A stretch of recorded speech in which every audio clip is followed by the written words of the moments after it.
Hello friends. Now from today we are going to start the first lecture for the preparation of the PGT as well as GIC lecture R. Okay, तो PGT के साथ साथ मैं GIC lecturer के लिए भी physics की तैयारी कराऊंगा आप लोगों के लिए।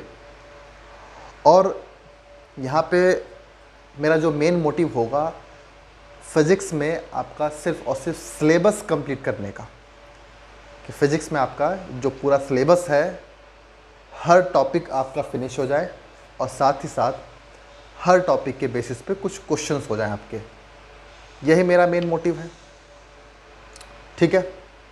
तो मैं कोशिश करके ज़्यादा से ज़्यादा टाइम इसमें निकालूंगा, मतलब हर टॉपिक के बेसिस पर ज़्यादा सिलेबस या ज़्यादा मटेरियल इकट्ठा करके उसको कवर करने की कोशिश करूँगा, जिससे आप लोगों को कंप्लीटली नॉलेज मिले उस पर्टिकुलर टॉपिक के बेसिस पर, ठीक है। तो जहाँ अगर परेशानी होती है, कोई प्रॉब्लम होती है किसी टॉपिक के बेसिस पर कि वो हमें टॉपिक क्लियर नहीं हुआ है, समझ नहीं आया है, तो बिल्कुल आप कमेंट कीजिए, बताइए मुझे कि हाँ हमें इस टॉपिक में प्रॉब्लम है। मैं आपको हर टॉपिक क्लियर करने की कोशिश करूँगा अपने हैंड पर। दूसरा मेरा मेन मोटिव यही है कि सारा सिलेबस, अब आप जैसे जानते हैं कि अभी टाइम टेबल तैयार हो चुका है किसका, कि एग्ज़ाम्स की डेट्स डिसाइड हो चुकी हैं। 19 सितंबर को GIC का एग्ज़ाम होगा, ठीक है। PGT का तो नहीं पता अभी, लेकिन GIC का एग्ज़ाम 19 सितंबर को होगा आपका, क्लियर। तो हम लोग मिल के उसकी तैयारी करते हैं, प्रिपरेशन करते हैं। मैं आपको फिज़िक्स के सारे टॉपिक्स क्लियर करूँगा ईजी मेथड से। लेकिन अगर आपको फ़िज़िक्स पढ़ना है GIC लेक्चर के लिए, तो ध्यान रखना आपको फ़िज़िक्स पहले से ही आनी होनी चाहिए, मतलब फ़िज़िक्स की बेसिक नॉलेज आपको होनी चाहिए। आपको मालूम होना चाहिए कि फ़िज़िक्स में क्या क्या होता है। आपको GIC के जितने भी इसमें सिलेबस है, सिलेबस का पता होना चाहिए। हर टॉपिक के बारे में पहले की थोड़ी सी नॉलेज होनी चाहिए, कि जैसे मैं आपको ईज़िली कवर करा सकूं। क्योंकि हम चीज़ों को थोड़ा सा स्पीड अप लेके चलेंगे। कुछ चीज़ों को ये है कि डिस्क्राइब नहीं करूँगा मैं, कि पूरा डेरिवेशन दूँ जैसे 11th-12th में दिया करते थे हम लोग, तो उस तरीके से आपको बताया जाए, उससे कोई फ़ायदा नहीं मिलेगा। क्योंकि GIC के जो एग्ज़ाम होंगे उसमें दो फॉर्मेट्स लगाए गए हैं। जो इसका एग्ज़ाम पैटर्न है, इसमें 2 फॉर्मेट्स हैं, एक प्रीलिम्स का है और एक मेंस का है। प्रीलिम्स में फिज़िक्स 80 मार्क्स का होगा और साथ में GS का होगा एग्ज़ाम, ठीक है। और 40 मार्क्स का आपका होगा GS। मेंस सब्जेक्टिव है ना, उसमें आपको लिखना होगा। तो मेंस की तो हम बाद में ही सोचेंगे, पहला हमारा फोकस होगा प्रीलिम्स का, ठीक है। और उसका सिलेबस उसका सिलेबस का लिंक मैं अपने इसमें शेयर कर दूंगा वीडियो में। आप लोग उसको देख सकते हो कि GIC का सिलेबस कैसा है। तो मेरा मेन फोकस GIC और PGT दोनों में ही रहेगा, ये आप समझ के रखना। 3 महीने में मैं पूरी कोशिश करूँगा कि ये सिलेबस पूरा कंप्लीट हो जाए GIC का। फिज़िक्स का GS वो आप अपनी तरफ से कैसे भी कोशिश करो, GS करो, थोड़ा बहुत करो, लेकिन 80 मार्क्स ये बहुत ज़रूरी हैं। अगर आपके 80 में से 70 या 75 मार्क्स आ जाते हैं तो डेफिनेटली आप एलिजिबल, लगभग काफ़ी नज़दीक हो जाएंगे GIC के एग्ज़ाम्स को क्लियर करने के लिए। इसमें ये नहीं बोला गया कि आपको 80 में से इतने मार्क्स लाने ज़रूरी हैं, 40 में से इतने नहीं। आपको सिर्फ पासिंग मार्क्स लेके आने हैं प्री क्लियर करने के लिए, ठीक है। तो अब हम स्टार्ट करते हैं। जो पहला हमारा टॉपिक है दैट इज़ द मैकेनिक्स। अब इसमें काफ़ी चीज़ें दे रखी हैं, ठीक है। 11th की काफ़ी टॉपिक्स हैं, है ना। तो अब कहीं से टॉपिक उठा के दे रखे हैं इन्होंने, क्लियर, सिलेबस में, तो एकदम से नहीं हो पाएगा हर चीज़ें। तो आपको ध्यान रखना पड़ेगा कि मैंने आपसे पहले ही बोल दिया है, फिज़िक्स के बेसिक नॉलेज आप अपने पास रखना, तभी हो पाएगा। अब हमें मैकेनिक्स पढ़नी है, तो मैकेनिक्स में पहला टॉपिक दे रखा है आपका दोनों में ही किसमें, पीजीटी में और जीआईसी में, दोनों पे ही फोकस है मेरा, ठीक है। तो अब मैकेनिक्स में वेक्टर दे रखा हम लोगों को पहला, ठीक है। तो वेक्टर्स के बारे में पीजीटी में भी है और वेक्टर्स के बारे में भी जीआईसी में भी है, दोनों में ही हमें वेक्टर पढ़ना है, ठीक है। वेक्टर से क्वेश्चन आएंगे। जीआईसी में सिर्फ और सिर्फ उसका वेक्टर्स का एक इंट्रोडक्शन है थोड़ा सा, और उसका सीधा क्या है, उसका प्रोडक्ट है, ठीक है। वेक्टर और स्केलर के प्रोडक्ट्स दे रखे हैं वहाँ पर जीआईसी के सिलेबस पर, जबकि पीजीटी में एडिशन भी है, सब्ट्रैक्शन भी है, प्रोडक्ट भी है। क्लियर। तो हमने करना क्या है, हमें एडिशन भी करना है, कुल मिला के पूरा वेक्टर हमें ये कंप्लीट करना है, ठीक है। इसके न्यूमेरिकल्स करने हैं हमें, ऑब्जेक्टिव टाइप क्वेश्चंस देखने हैं, प्रीवियस ईयर के क्वेश्चन कैसे आए हैं वो हमको देखना है इसमें, तो हर चीज़ करनी है। तो हम जल्द से जल्द कोशिश करें करने की। कुछ क्वेश्चंस मैं आपको कराऊंगा और आप कोई बुक्स रेफ़र कीजिए, कैसे भी एक कुछ बुक्स हैं, मैं आपको लिंक में शेयर करूंगा कि कौन सी बुक आप ले सकते हो, उन बुक्स को आप लो, उनसे क्वेश्चंस करो। बेसिक आपको मैं क्लियर कर दूंगा, कुछ क्वेश्चंस मैं आपको करने सिखा दूंगा।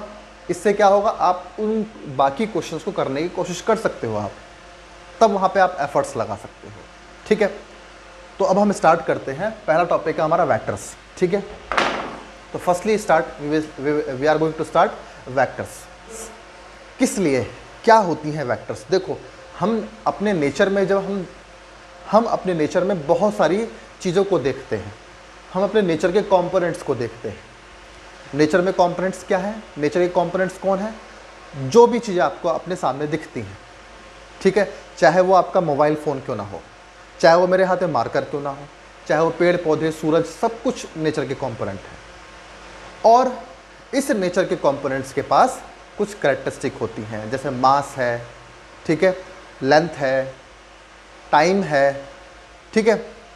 और इनसे मिलकर भी, लेंथ, मास, टाइम से मिलकर भी और भी क्वांटिटीज़ बनती हैं हमारी, ठीक है। जैसे फोर्स, वर्क, जैसे एनर्जी भी होती है, ठीक है। तो डेंसिटी, विस्कोसिटी, लिक्विड में विस्कोसिटी होती है, फ्लूइड में, ठीक है। तो बहुत सारी क्वांटिटीज़ हैं, प्रेशर है, ठीक है। तो ऐसी बहुत सारी क्वांटिटीज़ हमारे नेचर की ही हैं। दोज आर फिजिकल क्वांटिटीज़, जो हम अपने आसपास चीज़ों, जो क्वांटिटीज़ हम अपने आसपास महसूस करते हैं अपनी बॉडी से बाहर, अपने बॉडी से बाहर जिन क्वांटिटीज़ को हम एक्सपीरियंस करते हैं। हम फोर्स को एक्सपीरियंस कर सकते हैं, हम प्रेशर को एक्सपीरियंस कर सकते हैं, हम फ्लूइड की विस्कोसिटी को एक्सपीरियंस कर सकते हैं। तो ये सब फिजिकल क्वांटिटीज़ होती हैं। सबको समझ में आ गया, ठीक है। अब क्या है, हमें क्या करना है, हमने नेचर में बहुत सारी क्वांटिटीज़ को देखा। अब कुछ ऐसी क्वांटिटीज़ होती हैं जिनको, अब देखो एक बात और है, इन क्वांटिटी को मेजर करना होता है। हम लोग चाहते हैं इन क्वांटिटी को नापना। जैसे इस बॉडी का मास कितना है, मास से क्या कर सकता है, ये बॉडी हमारे हाथों को दबा सकता है। इस बॉडी की लेंथ कितनी है, इस बॉडी पे कितना फोर्स लगाऊं तो ये कितना एक्सेलरेशन करेगा, ठीक है। तो ये सब क्वांटिटीज़ हैं जो हम अपनी आंखों के सामने देखते हैं। कोई बॉडी बहुत ज़्यादा डेंसर है, उसका नाम हमने दिया डेंसिटी, मास पर यूनिट वॉल्यूम, कि एक वॉल्यूम में ज़्यादा मास भरा होता है, ठीक है। अब मेन बात ये आती है कि इतनी सारी क्वांटिटीज़ हमारे नेचर में है। आपको मैं बहुत सारी क्वांटिटीज़ बताऊंगा, आपको लिखवा के भी दूंगा मैं, ठीक है। तो अभी वैसे इतना ज़रूरत नहीं है क्योंकि ये सब 9th 10th 11th की चीज़ें हैं। तो वो क्वांटिटीज़ आपको जानी चाहिए, उन बुक्स को आप रेफ़र करो, वो आपको बेसिक नॉलेज देंगी बुक्स वो, ठीक है। तो वहाँ पर आप डायमेंशंस वाली चैप्टर लेना, ठीक है। वहाँ पर आपको बहुत सारी क्वांटिटीज़ एक सीरीज़ में मिल जाएगी, ठीक। अपने ग्रेजुएशन की बुक उठाना फिजिक्स की, वहाँ पे देखना आपको बहुत सारी क्वांटिटीज़ मिल जाएंगी फिजिक्स की। Physical, those are physical quantities, जिसको आप अपने आँखों से देख सकते हो, कानों से सुन सकते हो, छूकर महसूस कर सकते हो। ये सब आपकी फिजिकल क्वांटिटी होती है, मतलब फिजिकली आप उसको महसूस कर सकते हो अपनी बॉडी से, अपनी बॉडी के बाहर जो क्वांटिटीज़ होती हैं, फोर्स को महसूस कर सकते हो आप, ठीक है। तो those are physical quantities, clear. अब हमारे नेचर में फिजिकल क्वांटिटी एक नहीं है, हमारे नेचर में फिजिकल क्वांटिटीज बहुत सारी हैं, ठीक। अब हमने क्या करा, इन क्वांटिटीज को दो हिस्सों में बांट दिया। एक का नाम दिया हमने स्केलर क्वांटिटीज और दूसरे का नाम दे दिया हमने vector quantities, scalar quantities and vector quantities. अब देखो ध्यान से, क्वांटिटीज के पास होता है मैग्नीट्यूड। क्वांटिटी और मैग्नीट्यूड में क्या डिफरेंस होता है? जैसे फोर्स एक क्वांटिटी है, क्लियर। मैंने बोला कितना फोर्स, तो वो उसका मैग्नीट्यूड है। फॉर एग्जाम्पल आप मार्केट जाते हो, मार्केट जाकर के आप बोलते हो कि मुझे कोई सब्जी लेते हो आप लोग, मान लो आलू खरीदते हो, पोटैटो, आपने बोला भाई मुझे पोटैटो दे दो, तो पूछेगा कितना चाहिए। तो पोटैटो की एक क्वांटिटी है, दैट इज अ मास, ठीक है, क्योंकि पोटैटो मास में तोला जाता है, तो मास एक क्वांटिटी है, कितना, ठीक है। और उस मास को तोला जाए, वो पूछे कितना मास, तो मास में जो कितना जुड़ जाता है दैट इज उसका वो होता है मैग्नीट्यूड, ठीक है। तो this is the difference between quantity and magnitude. Quantity दिखाती है कैरेक्टरिस्टिक किसका कंपोनेंट का, नेचर के कंपोनेंट का। तो पोटैटो क्या है, नेचर का कंपोनेंट, उसकी एक कैरेक्टरिस्टिक क्या है, मास। तो मास एक क्वांटिटी है, ठीक है। और मास की क्वांटिटी का होता है मतलब उस कैरेक्टरिस्टिक का होता है मैग्नीट्यूड, मतलब उस क्वांटिटी का होता है मैग्नीट्यूड, क्लियर, मतलब कितना, क्लियर। अच्छा, अब अगली बात यह है कि हमने देखा कुछ क्वांटिटीज ऐसी होती हैं जिसमें हमें डायरेक्शन की जरूरत पड़ती है और कुछ क्वांटिटीज ऐसी होती हैं जिनमें डायरेक्शन की जरूरत नहीं पड़ती। आपको क्वांटिटीज का पता लगा, ठीक है। जो इतनी सारी क्वांटिटीज हैं भाई, मास है, लेंथ है, टाइम है, फोर्स है, ठीक है, डेंसिटी है, विस्कोसिटी है, ल्यूमिनस इंटेंसिटी है, तो बहुत सारी क्वांटिटीज हैं हमारे नेचर में, ठीक है। अब वो क्वांटिटी ज़्यादा या कम होना कौन डिसाइड करता है, उनका मैग्नीट्यूड, ठीक है। तो क्वांटिटी आपको समझ में आ गया, नेचर की ही कंपोनेंट की कोई कैरेक्टरिस्टिक होगी, ठीक है। अब वो कितनी आती है, वो उसका मैग्नीट्यूड है, क्लियर। अब अगली बात ये है कि कुछ क्वांटिटीज ऐसी है जिसमें डायरेक्शन की जरूरत पड़ती है, कुछ क्वांटिटीज ऐसी हैं जिसमें डायरेक्शन की जरूरत नहीं पड़ती। तो the quantities which need direction are called vector quantities. तो इनमें देखो, क्वांटिटी में मैग्नीट्यूड तो आना ही आना है, क्वांटिटी में तो मैग्नीट्यूड तो है ही। देखो क्वांटिटी में मैग्नीट्यूड कैसे बनता है, न्यूमेरिकल वैल्यू से और यूनिट से। क्वांटिटी बनती है न्यूमेरिकल वैल्यू और यूनिट से। जैसे मैंने बोला 20 मीटर, तो मीटर क्या है, क्वांटिटी, और उसमें आगे 20 से मल्टीप्लाई कर दिया तो बन गया मैग्नीट्यूड, कितना है, ठीक है। तो ये दिखाएगा कितनी क्वांटिटी है। क्वांटिटी कौन सी है, तो ये दिखाएगी लेंथ की क्वांटिटी है। मीटर दिखाएगा, इंफॉर्मेशन देगा कि क्वांटिटी कौन सी है, लेंथ है, कितनी है, 20 मीटर है। आई समझ में, ठीक है। तो क्वांटिटी में मैग्नीट्यूड तो होगा। अब उसमें साथ में डायरेक्शन भी लग गया, डायरेक्शन भी जुड़ गया उसमें, तो क्या मिल के देगा आपको, वो बना के देगा वेक्टर क्वांटिटी। इसमें डायरेक्शन की जरूरत हमें पड़ती नहीं, सिर्फ इसमें क्या होता है, क्वांटिटी है तो मैग्नीट्यूड है, क्लियर। फॉर एग्जाम्पल आप मार्केट गए, आपने बोला कि मुझे 10 किलोग्राम या 5 किलोग्राम या 2 किलोग्राम शुगर दे दीजिए, ठीक है। तो 2 किलोग्राम शुगर के लिए आपको डायरेक्शन की ज़रूरत नहीं है पड़ती। लेकिन मैं आपसे बोलूं कि आपको कहीं जाना है, आपको मान लो दिल्ली जाना है, तो दिल्ली जाने के लिए आपको डायरेक्शन बताने की ज़रूरत पड़ेगी। आपको डायरेक्शन चाहिए, बिना डायरेक्शन के आप कहीं और पहुंच जाओगे, है ना। तो पोजीशन के लिए आपको डायरेक्शन बताने की ज़रूरत पड़ती है। जैसे मान लो आपको जाना है, मोशन करना है, तो मोशन के लिए आपको डायरेक्शन की जरूरत पड़ेगी। आपने फोर्स लगाया तो किस तरफ फोर्स लगाया, मैंने बोला उस तरफ फोर्स लगाया। इस तरफ फोर्स लगाया, इस तरफ फोर्स लगाया, तो फोर्स क्या है, फोर्स में मैग्नीट्यूड के साथ साथ कि भाई कितना फोर्स लगाया, मैंने 20 न्यूटन फोर्स लगाया, 2000 न्यूटन फोर्स लगाया। एक ट्रेन के इंजन से आगे की तरफ फोर्स लगाओ तब ट्रेन आगे चलेगी, ठीक है। तो फोर्स एक वेक्टर क्वांटिटी है जिसमें मैग्नीट्यूड भी होता है और उसमें डायरेक्शन की जरूरत पड़ती है। क्लियर? तो ये बात आप सब जान गए, ठीक है। कौन कौन सी क्वांटिटीज है हमारे पास, वेक्टर क्वांटिटीज में डायरेक्ट बेटा अब ध्यान से समझो आप लोग, हर चीज 9th 10th 11th 12th जैसा नहीं पढ़ाना है मैंने आपको, ठीक है, कि उनके साथ उनके लिए हर चीज बतानी पड़ती है वरना साल लग जाएगा, है ना। हम तेजी से बात करते हैं। वेक्टर में कौन कौन सी, जैसे फोर्स है, मोमेंटम है, क्लियर, वेलोसिटी है, ओके। इसमें क्या है, मास,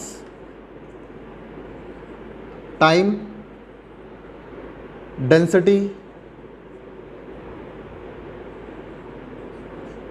ऐसी बहुत सारी क्वांटिटीज हैं जिसमें हमें डायरेक्शन की जरूरत नहीं पड़ती। हम लोग वेक्टर दो तरीके से होते हैं, पहला पोलर वेक्टर और एक होता है एक्सियल वेक्टर। पोलर वेक्टर और एक्सियल वेक्टर, ठीक है। पोलर वेक्टर क्या होते हैं, ऐसे वेक्टर जिनका इनिशियल पॉइंट होता है, मतलब पॉइंट ऑफ एप्लीकेशन होता है, ऐसे वेक्टर जिनका पॉइंट ऑफ एप्लीकेशन होता है, पॉइंट ऑफ एप्लीकेशन, क्लियर। इनका पॉइंट ऑफ एप्लीकेशन होता है मतलब कहां से स्टार्ट हुआ, ठीक है। जैसे मैंने बोला कि मैंने इस बॉडी पे फोर्स लगाया, तो किस पॉइंट पे फोर्स लगाया, ठीक है। मैंने एक ट्रेन ने स्टार्ट किया चलना, कहां से स्टार्ट किया, इनिशियल पॉइंट होता है, ठीक है। तो ऐसे वेक्टर जिनका इनिशियल पॉइंट होता है those are called polar vector, clear. और ऐसे वेक्टर जिनका इनिशियल पॉइंट नहीं होता वो एक्सियल वेक्टर में आते हैं। फॉर एग्जाम्पल, जैसे मोशन दो तरीके से होते हैं, अगर कोई बॉडी मोशन करे तो उनका मोशन दो तरीके से होता है। एक मोशन ऐसा होता है कि उसमें पूरी बॉडी आपको, उसका सेंटर ऑफ मास आपको अपनी जगह से खिसकता हुआ दिखता है, मतलब उसका सेंटर ऑफ मास, उस बॉडी का सेंटर ऑफ मास एक जगह नहीं दिखता। जब ये बॉडी चल रही है, जैसे बस चल रही है, ट्रेन चल रही है, तो उसका सेंटर ऑफ मास टाइम के साथ अपनी पोजीशन चेंज कर रहा है, ठीक है। अब एक ऐसा मोशन होता है जिसमें सेंटर ऑफ मास अपनी जगह ही रहता है, वो हिलता ही नहीं अपनी जगह से।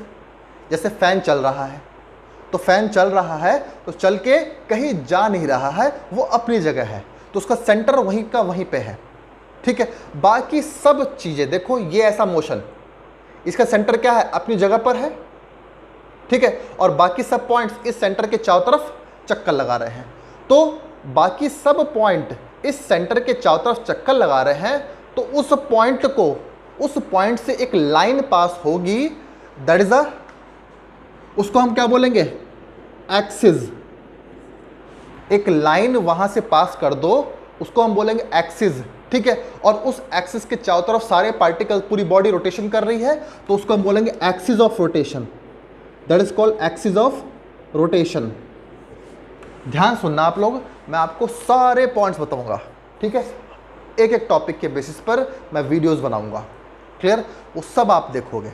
आज स्टार्टिंग है, हो सकता है कि सारा टॉपिक ना कवर हो पाए वेक्टर, लेकिन आगे आने वाले जितने, क्योंकि वेक्टर अपने आप में काफ़ी बड़ा टॉपिक है, लेकिन आगे आने वाले टॉपिक्स हैं जो, वो मैं पक्का बता रहा हूँ कि 20-20 मिनट में, 15-15 मिनट में वो आपके फिनिश हो जाएंगे, ठीक है। तो वेक्टर्स के बारे में ज़्यादा टाइम लगता है बताने में, क्योंकि अपने आप में काफ़ी टफ चैप्टर है ये। तो ये हो गया एक्सियल वेक्टर, ठीक है। अब इसमें क्या होता है, एक्सिस ऑफ रोटेशन हो गया। इस एक्सिस ऑफ रोटेशन के चारों तरफ पार्टिकल, सारी बॉडी रोटेट करती है और सेंटर उसका वही का वही रहता है। जैसे पंखा, पंखे में देखो आप लोग, सारे पार्टिकल क्या कर रहे हैं, चारों तरफ रोटेट कर रहे हैं उसके, ठीक है, और उसका सेंटर वहाँ अपनी जगह फिक्स है। तो ऐसे मोशन को हम बोलते हैं सर्कुलर मोशन। तो सर्कुलर मोशन में सेंटर अपनी जगह होता है और बाकी पार्टिकल उसके चारों तरफ चक्कर लगाते हैं, और वो सेंटर से एक लाइन पास होती है, that is the axis of rotation, clear. अब हम बात करते हैं, जब ये वेक्टर में है तो डेफिनेटली इसके पास डायरेक्शन भी होगी, तो इसकी डायरेक्शन कहाँ होती है, कैसे निकालते हैं हम डायरेक्शन की। तो ध्यान रखना इसकी जो डायरेक्शन होती है, देखो इसकी जो डायरेक्शन होती है वो अलोंग द एक्सिस होती है, अलोंग द एक्सिस होती है। ध्यान रखना एक्सियल वेक्टर की जो डायरेक्शन होती है अलोंग एक्सिस होती है। अलोंग एक्सिस किस तरफ होती है? जैसे आपने एक डब्बा है, उसके ढक्कन को घुमाया आपने, ठीक है, तो ढक्कन को घुमाया तो ढक्कन का जो सेंटर होता है वो क्या होता है, अपनी जगह फिक्स होता है, और बाकी पार्टिकल्स, बाकी पूरा ढक्कन उसके चारों तरफ चक्कर लगाता है।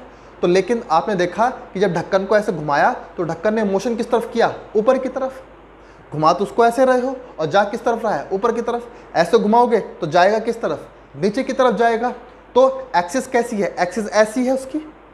ढक्कन को आप घुमा रहे हो तो सेंटर ये है ढक्कन का, ठीक है, ये सेंटर है, ठीक। अब जो एक्सिस होती है, ध्यान रखना एक्सिस हमेशा जब पार्टिकल जैसे रोटेट करते हैं, पार्टिकल मान लो ऐसे रोटेट कर रहे हैं, तो पार्टिकल के रोटेट करने का जो प्लेन होता है, प्लेन देखो पार्टिकल कैसे रोटेट कर रहे हैं, ऐसे, ठीक है। तो ये क्या है? सर्कुलर मोशन, और सर्कुलर मोशन क्या होता है? प्लेन। तो ये ऐसा प्लेन है, ठीक है। तो एक्सिस होती है हमेशा प्लेन के रोटेशन के परपेंडिकुलर, ध्यान रखना आप हमेशा। क्लियर? तो देखो जैसे ये सारे पार्टिकल्स ऐसे रोटेट कर रहे हैं, तो ये ऐसे रोटेट कर रहे हैं, जैसे प्लेट आगे गोल प्लेट हो गई ऐसे, ठीक है। और एक्सिस क्या होगी? उस सेंटर से होके जाएगी जो सेंटर रोटेट नहीं कर रहा है, वो अपनी जगह, उसके चारों तरफ बाकी पार्टिकल्स रोटेट कर रहे हैं, ठीक है। तो ये एक्सिस उस सेंटर में से होके गई, और ये एक्सिस क्या होगी? पूरे जो प्लेन इस एक्सिस के चारों तरफ ऐसे रोटेट कर रहे हैं पार्टिकल्स, ठीक है। तो उसके प्लेन के वो एक्सिस क्या होगी? परपेंडिकुलर होगी। ऐसा आप लोग ध्यान रखो, ठीक है। और जो डायरेक्शन होती है एक्सियल वेक्टर की, वो हमेशा अलोंग द एक्सिस होती है। अब अलोंग द एक्सिस या तो ऊपर हो सकती है या नीचे हो सकती है। क्लियर? दूसरा, इसका ऐसा कौन सा एग्जाम्पल है एक्सियल वेक्टर का? आंसर है कि देखो ये बॉडी ऐसे रोटेट कर रही है, ठीक है। तो अभी इसने 10 डिग्री एंगल बनाया, 20 डिग्री, 30 डिग्री, 90 डिग्री, ठीक है। तो क्या है? ये एंगुलर कर रही है, क्या? डिस्प्लेसमेंट।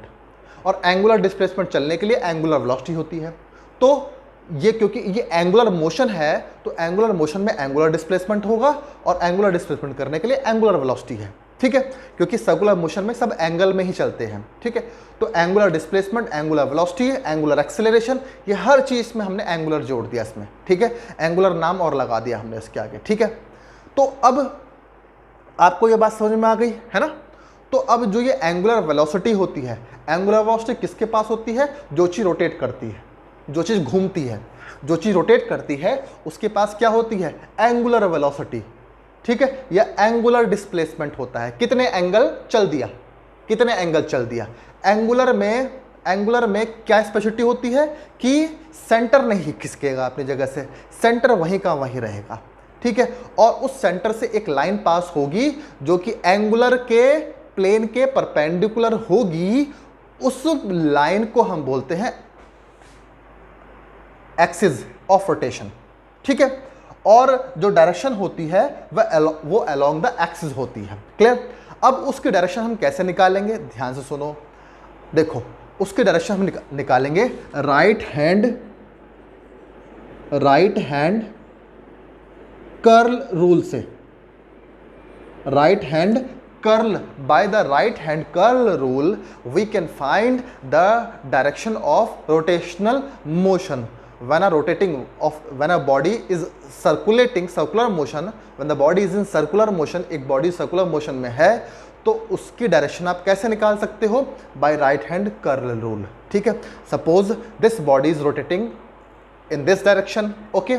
तो what is the direction of circular motion? तो you have to make hand like this, okay. अब देखो ये जो फिंगर हैं, ये फिंगर ऐसे रोटेट करेंगी, तो इनका सर्कुलर मोशन का प्लेन कैसा है? ऐसा। फिंगर ने रोटेट किया तो सर्कुलर मोशन का प्लेन कैसा है? ऐसा। और थंब क्या है? इस प्लेन के परपेंडिकुलर। तो thumb will in the direction of axis, thumb axis हो जाएगा, एक्सिस ऑफ रोटेशन हो जाएगा। ये फिंगर मान लो रोटेट कर रही है, ऐसे रोटेट कर रही है फिंगर, ठीक है। किसके चारों तरफ? थंब के चारों तरफ। ये फिंगर्स मान लो रोटेट कर रही हैं किसके चारों तरफ? थंब के चारों तरफ, ठीक है। तो फिंगर का प्लेन कैसा हो गया, ऐसा, और थंब क्या है इनके, परपेंडिकुलर। ठीक, अब थंब डायरेक्शन किस तरफ दिखा रहा है, ऊपर की तरफ। तो अब हम डायरेक्शन का पता लगा सकते हैं, अगर बॉडी रोटेट करेगी इस डायरेक्शन पर तो एक्सिस ऑफ रोटेशन होगी ऊपर की तरफ, मतलब जो डायरेक्शन होगी, direction of motion, direction of angular velocity, direction of angular acceleration किस तरफ होगी, ध्यान रखना, जो एक्सियल वेक्टर होते हैं, एक्सियल वेक्टर कौन से, एक्सियल वेक्टर जैसे angular velocity, angular velocity, angular acceleration, ठीक है, एंगुलर फोर्स भी बोल सकते हो आप लोग, एंगुलर फोर्स, एंगुलर फोर्स को हमने नाम दिया हुआ है टॉर्क।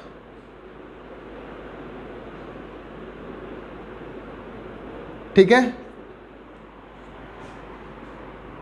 ऐसी और भी क्वांटिटीज हैं, angular momentum, angular momentum, momentum क्या है, अपने आप में एक वेक्टर क्वांटिटी है। ठीक है, एंगुलर नाम दे दिया तो एक्सियल वेक्टर में आ जाएगा।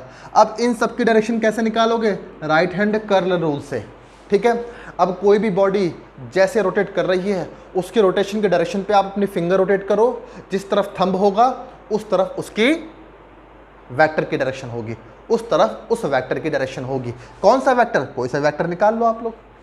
ठीक है, जैसे मान लो आप एक गेट है, ये मान लो गेट है। ठीक है, अब ये गेट, इसका ये हिंज लगा हुआ है गेट, अब ये गेट ओपन होगा, क्लोज होगा, ओपन क्लोज। ठीक है, अब इसको ओपन करने के लिए मैं ऐसा फोर्स लगाऊंगा।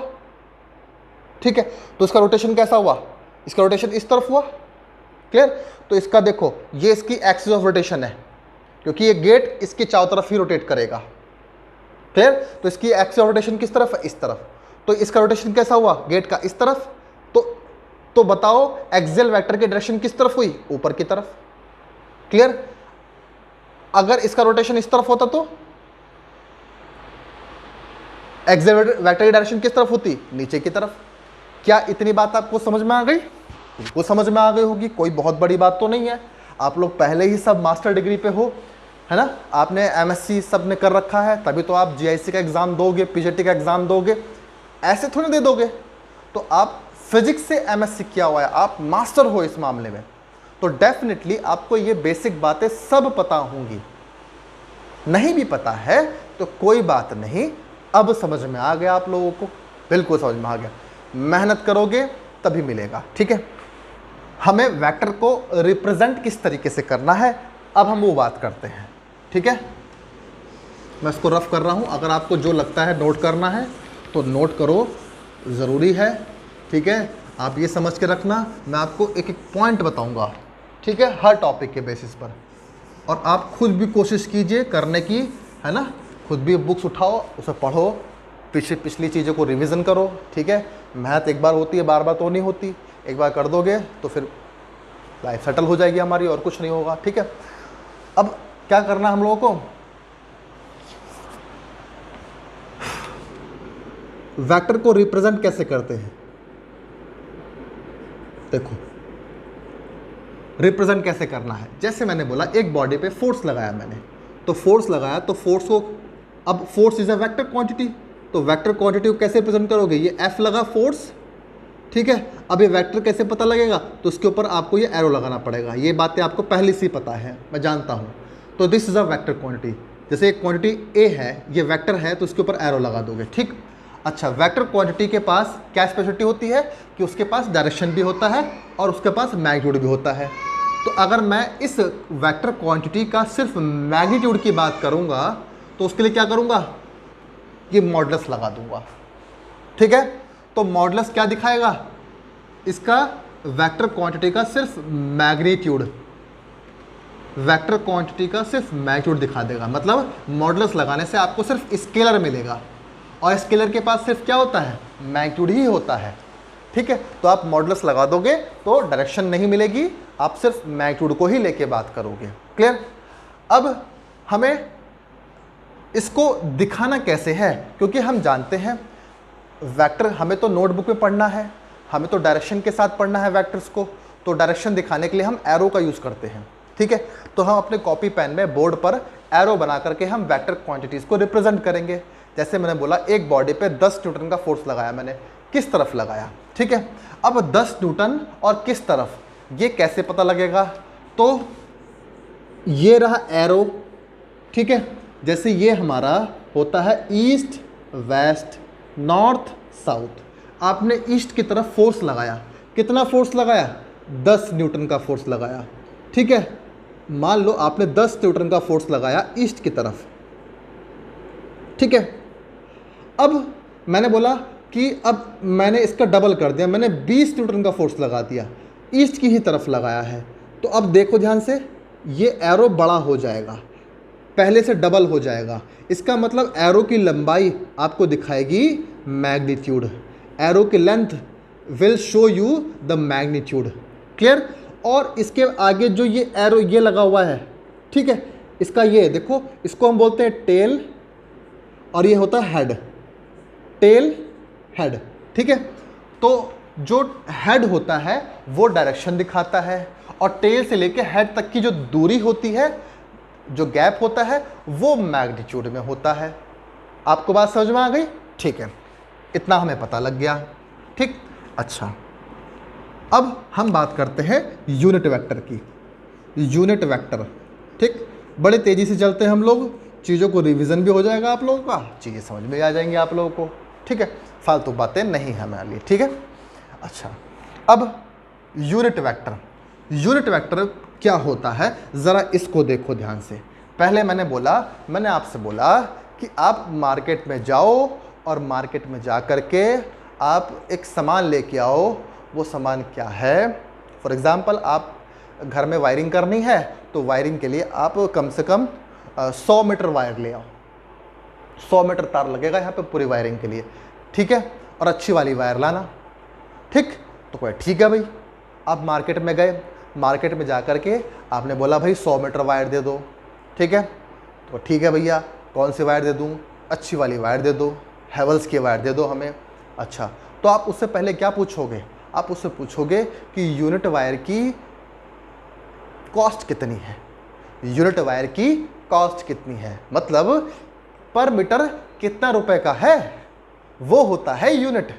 यूनिट क्या होता है, एक वैल्यू, एक वैल्यू कितने की है ना भाई। लेंथ की एक वैल्यू कितनी होती है, 1 मीटर, ठीक है। मास की एक वैल्यू कितनी होती है, 1 किलोग्राम, वो होती है यूनिट, ठीक है। अब किसी वेक्टर का यूनिट वेक्टर भी तो होता है, यूनिट वेक्टर मतलब एक वैल्यू कितनी है, एक मैग्नीट्यूड कितना है। जैसे मैंने बोला ये एक वेक्टर है, कितना वेक्टर है ये है 20 न्यूटन का वेक्टर है, मतलब 20 न्यूटन का फोर्स लगा हुआ है ईस्ट की तरफ। इसकी एक यूनिट, इसका यूनिट वेक्टर कितना होगा, तो इसको 20 हिस्सों में बांट लो, 20 पार्ट्स में बांट दो इसको, और एक जो वैल्यू होगी, एक जो वेक्टर होगा, this is the unit vector, ये होगा आपका यूनिट वेक्टर, ठीक है। इसे हम बोलते हैं यूनिट वेक्टर, ठीक है। अब 20 यूनिट वेक्टर को मिला के क्या बन जाएगा, एक पूरा वेक्टर बन जाएगा। 20 यूनिट वेक्टर को मिला करके एक वेक्टर आपके पास तैयार हो जाता है, ठीक है। तो अब यूनिट वेक्टर के पास स्पेशलिटी क्या होती है, यूनिट वेक्टर के पास मैग्नीट्यूड जो होता है, मैग्नीट्यूड जो होता है वो होता है 1, और उसके पास स्पेशलिटी क्या होती है कि उसके पास होता है डायरेक्शन, ठीक है। तो यूनिट वेक्टर के पास मैग्नीट्यूड तो 1 होता है, अब आप 1 के मल्टीप्लाई किसी से भी कर दो तो वो नंबर थोड़ा ना चेंज हो जाएगा। तो यूनिट वेक्टर की स्पेशलिटी क्या होती है कि यूनिट वेक्टर से किसी भी नंबर की बड़े मतलब क्वांटिटी की मल्टीप्लाई करोगे तो वो उसका मैग्नीट्यूड चेंज नहीं करेगा, लेकिन यूनिट वेक्टर क्या दे देगा, उस क्वांटिटी को डायरेक्शन दे देगा। क्या ये बात सबको समझ में आ गई? यूनिट वेक्टर के पास मैग्नीट्यूड तो 1 होता है, लेकिन स्पेशलिटी क्या है, उसके पास डायरेक्शन है। देखो छोटा सा वेक्टर है, डायरेक्शन लेके घूम रहा है, अब 20 न्यूटन की मल्टीप्लाई इससे कर दो तो साथ में डायरेक्शन नहीं मिल गई क्या, मिल गई, बिल्कुल डायरेक्शन दे देता है साथ में, यूनिट वेक्टर डायरेक्शन दे देता है, ठीक है। तो यूनिट वेक्टर डायरेक्शन के काम ही आता है, ओके। अब यूनिट वेक्टर को हम कैसे रिप्रेजेंट करेंगे, जैसे ये वेक्टर है, ये वेक्टर क्वांटिटी है तो इसके पास मैग्नीट्यूड भी है और इसके पास डायरेक्शन भी है। क्लियर? ये बहुत बड़ा वेक्टर है तो उसका एक वेक्टर कितना हुआ, यूनिट वेक्टर कितना हुआ, तो उसको कैसे दिखाएंगे हम लोग, ए कैप से। ये ए कैप क्या दिखाएगा, यूनिट वेक्टर को, मतलब इसकी एक वैल्यू कितनी है। तो इस पूरे वेक्टर की एक वैल्यू ये रही। क्लियर हुआ सब बच्चों को? ठीक है। अब आपने क्या करा, जो वेक्टर क्वांटिटी होती है ये दिखाता है स्पेशली डायरेक्शन को। जो यूनिट वेक्टर होता है, देखो जब भी कैप लग गया, ए कैप, तो क्या बन गया वो, यूनिट वेक्टर, वो बन गया यूनिट वेक्टर। ठीक है, तो आपको समझ में आया बेटा? ठीक है, जब भी ऐसे लग गया कैप तो वो हो गया यूनिट वेक्टर। क्लियर? एक वैल्यू दिखाएगा पूरे वेक्टर की, एक वैल्यू कितनी की है। ठीक है, जैसे 100 किलोग्राम में एक वैल्यू कितनी है, 1 किलोग्राम। ठीक, वही चीज़ है। ठीक, अच्छा, इसके पास स्पेशलिटी क्या होती है, इसके पास डायरेक्शन होती है। ओके, अगर मैग्नीट्यूड की मल्टीप्लाई इस यूनिट वेक्टर से कर दोगे, किसी मैग्नीट्यूड की मल्टीप्लाई यूनिट वेक्टर से कर दोगे तो क्या नहीं चेंज होगा, तो आंसर है उस क्वांटिटी का मैग्नीट्यूड नहीं चेंज होगा। क्या मिल जाएगा साथ में, डायरेक्शन मिल जाएगी। जैसे मैंने बोला वेक्टर ए, तो ये क्या है, वेक्टर क्वांटिटी है। ठीक है, इसके पास मैग्नीट्यूड होता है तो ये सिर्फ मैग्नीट्यूड है। अगर मैं इसकी मल्टीप्लाई यूनिट वेक्टर से कर दूंगा तो क्या ये मैग्नीट्यूड चेंज हो जाएगा, नहीं चेंज होगा। लेकिन साथ में क्या मिल गई इसको, डायरेक्शन मिल गई, डायरेक्शन है इसके पास। ठीक है, तो वेक्टर क्वांटिटी मैग्नीट्यूड और डायरेक्शन से मिलकर बना होता है। क्लियर? अच्छा, तो यूनिट वेक्टर क्या होता है, vector A upon vector A का मैग्नीट्यूड। आपको बात समझ में आ गई? This is the unit vector, ये होता है यूनिट वेक्टर। क्लियर? अच्छा, अब हम बात करते हैं आगे, फटाफट चलते हैं आगे। ठीक है, अब हम बात करते हैं Cartesian coordinates of unit vector. ठीक है, Cartesian coordinates of unit vectors. Clear? तो कौन कौन से होते हैं कार्टेशियन कोऑर्डिनेट, जैसे वहाँ पे एक्स वाई जेड होते हैं तो यहाँ पे आई जे के कैप, ये सब यूनिट वेक्टर होते हैं। ठीक है, ये यूनिट वेक्टर होते हैं। अगर इनके मल्टीप्लाई आई की तरफ, आई की डायरेक्शन किस तरफ होती है, तो देख लो सब लोग, आई की डायरेक्शन ये एक्स, ये वाई और ये बाहर की तरफ। तो बाहर तो हम दिखा नहीं सकते बोर्ड से बाहर, तो हमें प्लेन पे पढ़ना है, ये हो गया जेड। तो ये क्या है, ये perpendicular to the plane of board outward direction. ठीक है, तो ये वाई डैश हो गया, ये एक्स डैश हो गया, जेड डैश जेड। क्लियर? तो एक्स की डायरेक्शन को हम दिखाएंगे आई से और वाई की डायरेक्शन को दिखाएंगे हम जे से, जेड की डायरेक्शन को दिखाएंगे हम के से। इसके अपोजिट में नेगेटिव हो जाएगा। क्लियर? अच्छा, अब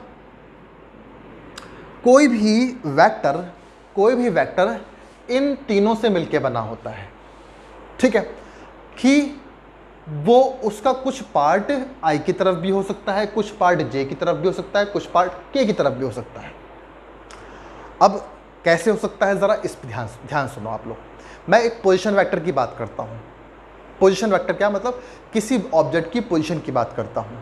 ठीक, जैसे फॉर एग्जांपल मैंने बोला कि मान लो इस कैमरे के बीच में और बोर्ड के बीच में एक पॉइंट है। ठीक है, ये पॉइंट कितनी कहां पर है, इसकी पोजीशन बताओ। ठीक है, इसकी पोजीशन बताओ। तो किसी भी चीज़ की पोजीशन बताने के लिए पहले आपको ऑरिजिन लेना पड़ता है, 0 0 जिसे बोलते हैं हम लोग। तो ऑरिजिन कहाँ पे होता है, यहाँ पे होता है 0 0, क्योंकि हमेशा स्टार्टिंग पॉइंट 0 0 से करते हैं हम लोग। ठीक है, तो ये हमारा ऑरिजिन हो गया, मान लो ये पॉइंट हो गया। ठीक है, तो अब इस पॉइंट पे आना है मुझे, मान लो इस पॉइंट पे आना है मुझे। ठीक है, ये रहा पॉइंट, ये रहा ऑरिजिन। ठीक है, अब मुझे इस पॉइंट को पता लगाना है।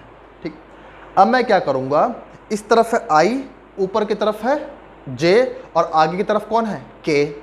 ठीक, तो अब इस तरफ चलूँगा तो एक इस तरफ कौन दिखाएगा, आई दिखाएगा मुझे चलने का। ठीक है, तो एक कदम एक आई होता है, 2 कदम 2 आई होता है, मान लो आप। ठीक है, तो मैं 1 कदम 2 कदम 3 कदम 4 कदम, तो 1 कदम मेरा 1 आई और 4 स्टेप मेरे 4 आई, तो 4 आई चला मैं इस तरफ।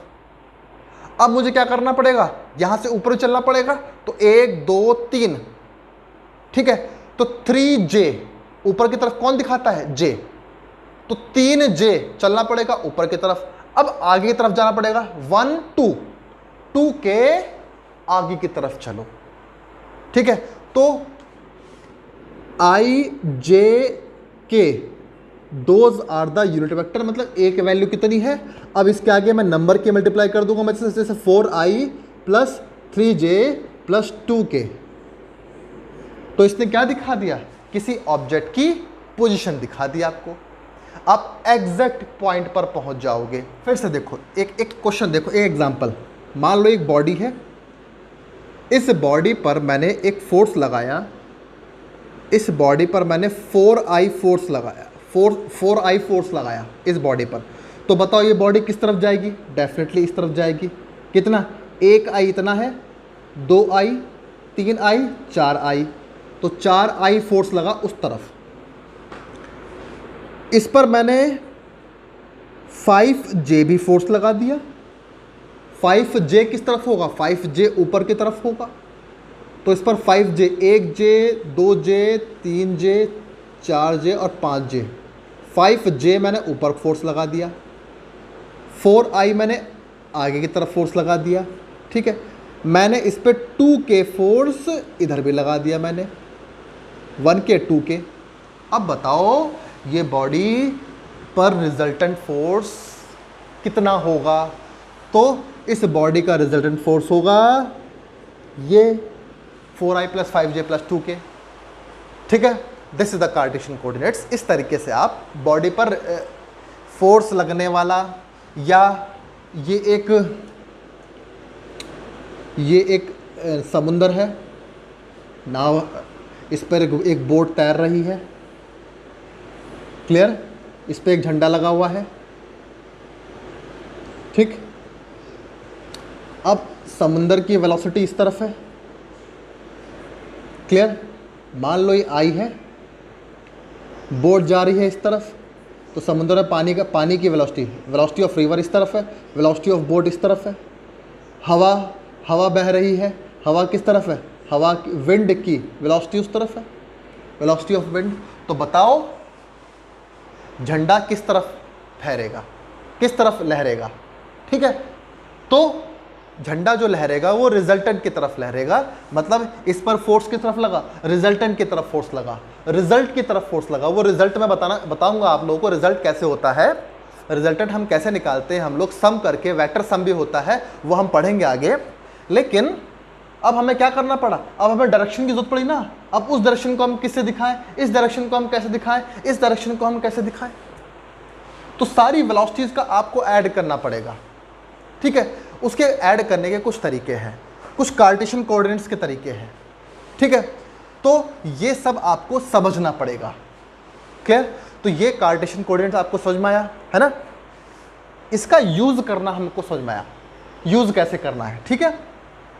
तो आपको समझ में आया इस चीज को। अब कैसे करना है ये मैं आपको बताऊंगा। आप इस चीज को कंफ्यूज मत हो लेकर के, इस चीज को डिस्टर्ब मत हो, परेशान मत हो इस चीज को लेकर के। मैंने आपको, मेरा सिर्फ मेन मकसद था इस चीज को बताना कि ये कार्टेशियन कोऑर्डिनेट्स क्या दिखाता है ना। इतना तो आपको पक्का समझ में आ गया होगा, क्लियर। अच्छा चलो, लेकिन एक बात और है कि I का मैग्नीट्यूड कितना होगा 1, J का मैग्नीट्यूड कितना होगा 1, और K का भी मैग्नीट्यूड कितना होगा 1। ध्यान रखना, those are the unit vectors. ये यूनिट वेक्टर हैं इस वजह से, क्लियर। इनके पास अपनी डायरेक्शन होती है। इनका सम किसी नंबर के साथ इनका सम एक वेक्टर क्वांटिटी को अलग ही डायरेक्शन दे देता है।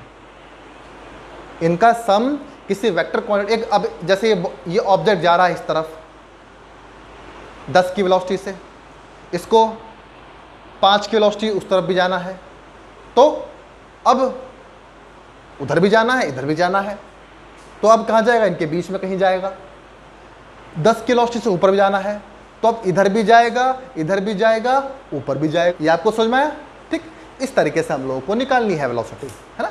तो अगर एक वेक्टर ऐसा है, एक वेक्टर इस तरफ है, उसमें अगर तुम दूसरा वेक्टर जोड़ दोगे तो ये पर्टिकुलर उस डायरेक्शन पे नहीं रहेगा, फिर इसकी डायरेक्शन बदल जाएगी। मान लो इस पर मैंने 10 न्यूटन का फोर्स इस तरफ लगाया है, ये बॉडी है, मैंने अभी बताया था आप लोगों को 10 न्यूटन का फोर्स इस तरफ है और 10 न्यूटन का फोर्स ऊपर की तरफ है। तो बताओ बॉडी किधर जाएगी, तो आंसर है इनके रिजल्टेंट की तरफ, इनके रिजल्टेंट की तरफ। इनका रिजल्ट किस तरफ होगा? कहीं ना कहीं इनके बीच में होगा। जैसे मैंने कहा, जैसे आप लोग देखते नहीं हो गुलेल, गुलेल में देखते हो आप लोग, गुलेल में ये ऐसे पत्थर हम बांधते हैं, एक फोर्स इस तरफ होता है, एक फोर्स इस तरफ होता है, तो रिजल्टेंट फोर्स किस तरफ मिलता है? बीच में, है ना? तो दो फोर्स मिले उस पर, लेकिन गया किस तरफ? बीच में। बिल्कुल वही काम यहाँ पे भी होता है। तो अब ये फोर्स कैसे निकालना है, ये रिजल्टेंट फोर्स कितना होता है, ये हम बात करेंगे अभी आगे, ठीक है? अगर मान लो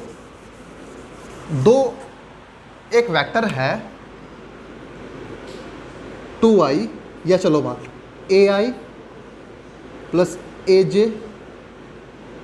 a1i या axi plus ayj plus azk, चलो azk हटा दो, ये एक वेक्टर है। बताओ इस वेक्टर का मैग्नीट्यूड कितना हुआ? मैं फटाफट कर रहा हूँ क्योंकि हमें कंपटीशन की तैयारी करनी है। इस वेक्टर का मैग्नीट्यूड कितना होगा? तो मैग्नीट्यूड निकालने का ध्यान से तरीका देखो बेटा। तो ये होगा axi, ये हो गया ayj, ठीक है? अच्छा, अब ध्यान से देखो सब लोग, है ना? तो ये दोनों हो गए। अब इनका रिजल्टेंट कितना होगा? तो इनका रिजल्टेंट आप लोग ध्यान से ना, ये इनका रिजल्टेंट होगा, ये जो लेंथ होगी ये होगा वेक्टर ए का मैग्नीट्यूड। ये लंबाई जो होगी वेक्टर ए का मैग्नीट्यूड होगा। ये ध्यान से समझ लो। हाइपोटेनियस जो होगा ये मैग्नीट्यूड दिखाता है। दो वेक्टर्स के सम का मैग्नीट्यूड कौन दिखाएगा? हाइपोटेनियस, ठीक है? कैसे निकालते हो hypotenuse? Hypotenuse square is equals to base का स्क्वायर प्लस परपेंडिकुलर का स्क्वायर, या इसका स्क्वायर रूट कर दो। क्लियर? तो इसका मतलब क्या हो गया? ax square plus ay square, ये बचेगा। This will be vector A का मैग्नीट्यूड, ये मैग्नीट्यूड होगा, ठीक है? तो मैग्नीट्यूड क्या आएगा? तो जब भी आपसे पूछा जाए, इस बात को आप याद करो, जब भी आपसे मैग्नीट्यूड निकाला जाए तो ax square plus ay square, अगर az भी होता तो प्लस az स्क्वायर। तो इस तरीके से by this method we can calculate magnitude. तरीका बताऊंगा कैसे निकालना है हम लोग को, हम लोग करेंगे इसको आगे हम, ठीक है? अच्छा, तो ये होता है unit vector. Clear? This is all about the unit vector, जो कि आप लोगों को जानना जरूरी था। ये था हमारा यूनिट वेक्टर। ओके, अच्छा, ओके, हम लोगों को ये समझ में आ गया है ना? चलो, कोई कंफ्यूजन होगा तो बिल्कुल आप कमेंट कीजिए, ठीक है? मैं उसको रिजॉल्व करूंगा उस प्रॉब्लम को, ठीक? अच्छा, हम सिंपल न्यूमेरिकल करेंगे। अगर जब वो जो न्यूमेरिकल, देखो न्यूमेरिकल जब हो पाता है जब अगर आप लोग बेसिक जानते होंगे, ये बेसिक पॉइंट्स अगर आपको क्लियर होंगे तभी न्यूमेरिकल हो पाएगा, वरना न्यूमेरिकल नहीं होगा बिल्कुल भी, ठीक है? अच्छा, अब जरा आगे देखते हैं हम लोग। जरा कुछ वेक्टर्स के बारे में और पढ़ लो आप लोग, फिर हम एडिशन बताएंगे आपको, है ना? इक्वल वेक्टर, इक्वल वेक्टर्स, ये इक्वल वेक्टर्स क्या होते हैं? ध्यान सुनो। इक्वल वेक्टर होते हैं वो जो दो या दो से ज़्यादा वेक्टर, जो ऐसे दो या दो से ज़्यादा वेक्टर जिनका सेम मैग्नीट्यूड होता है, सेम मैग्नीट्यूड और सेम डायरेक्शन, सेम मैग्नीट्यूड और सेम डायरेक्शन। ध्यान रखना, नेगेटिव वेक्टर क्या होता है? नेगेटिव वेक्टर वो होते हैं जिनका मैग्नीट्यूड तो सेम होता है, मैग्नीट्यूड सेम होता है, लेकिन डायरेक्शन दोनों वेक्टर के अपोजिट होते हैं। जो डायरेक्शन दोनों वेक्टर के होते हैं वो अपोजिट होते हैं। जैसे मान लो ये वेक्टर ए हो गया, ये वेक्टर बी हो गया, तो दोनों के मैग्नीट्यूड भी सेम है, दोनों के मैग्नीट्यूड भी सेम है और डायरेक्शन भी दोनों का एक ही है, एक ही तरफ है दोनों। लेकिन अब वेक्टर ए वेक्टर बी दोनों क्या है? एक दूसरे के अपोजिट, ठीक है? तो वेक्टर ए मैग्नीट्यूड में तो बराबर है वेक्टर बी के, लेकिन वेक्टर ए अपोजिट है वेक्टर बी के। ध्यान रखना, फिजिक्स में हम अपोजिट डायरेक्शन नेगेटिव से दिखाते हैं, माइनस से। तो b is a negative vector. Clear? Okay. अच्छा, अब ये हो गया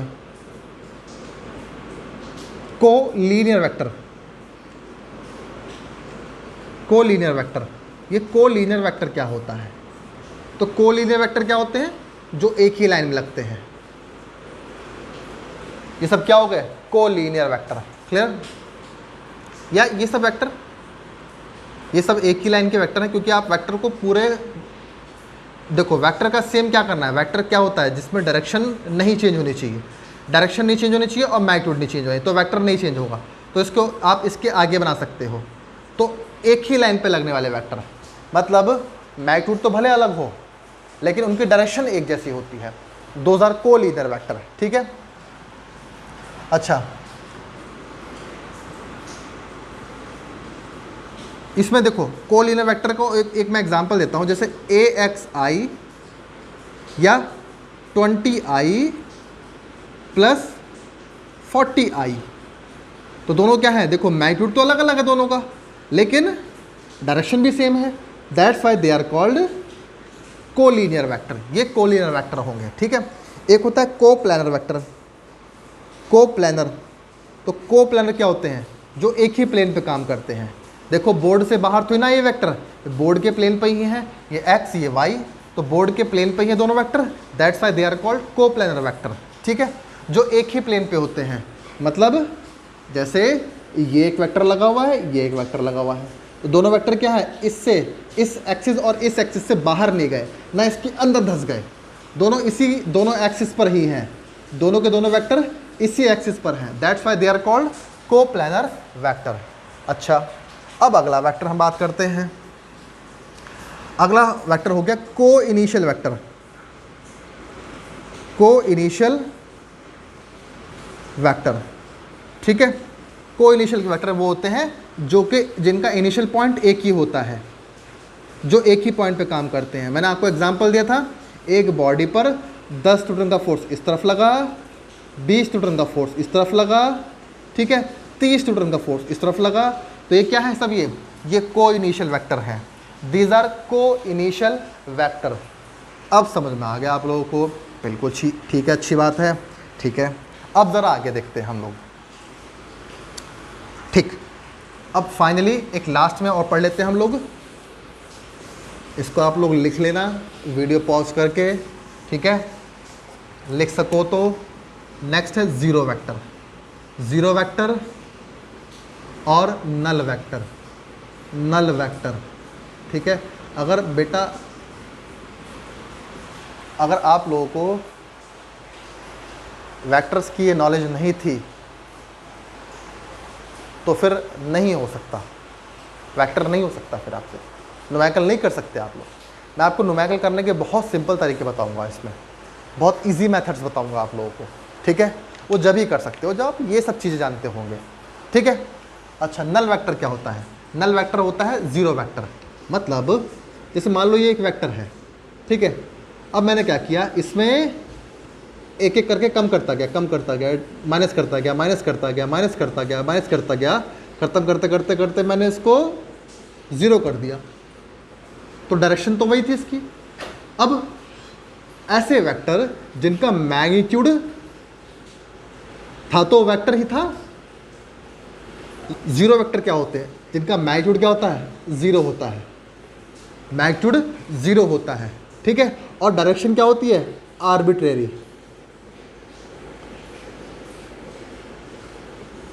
ठीक है? 2000 वो वेक्टर क्या होते हैं? Null vector. जैसे नेगेटिव वेक्टर, मैंने बोला कि 20 न्यूटन का फोर्स इस तरफ लगा और 20 न्यूटन का फोर्स इस तरफ लगा, तो बताओ रिजल्टेंट फोर्स कितना आया? Zero vector. रिजल्टेंट फोर्स कितना आया? Zero vector. क्लियर? सब बच्चों को समझ में आया? जैसे vector A minus vector B बराबर कितना होगा? इफ़ वेक्टर ए बराबर वेक्टर बी के, तो क्या आएगा? Zero vector. क्या ये सबको समझ में आ गया? ठीक है? जैसे म्यू माइनस लैम्डा बराबर इंटू ए वेक्टर ए, और म्यू बराबर लैम्डा के है, तो क्या होगा? ये किसके बराबर होगा? ज़ीरो वेक्टर के। सबको समझ में आ गया? नल वेक्टर और जीरो वेक्टर में भी आ सकता है ऑब्जेक्टिव में 1 मार्क्स का। तो आपको बताना होगा कि ऐसे इस तरीके से आपको कोई रिलेशन दे दे, आपसे बोले इसका आंसर क्या होगा, 4 ऑप्शन दे दे आपको, तो उसका आंसर होगा नल वेक्टर या जीरो वेक्टर। ठीक है, बाकी मैं आपको नेक्स्ट लेक्चर में आपको वेक्टर एडिशन करना सिखाऊंगा, वेक्टर सब्ट्रैक्शन करना सिखाऊंगा, वेक्टर का मल्टीप्लिकेशन करना सिखाऊंगा। ठीक है,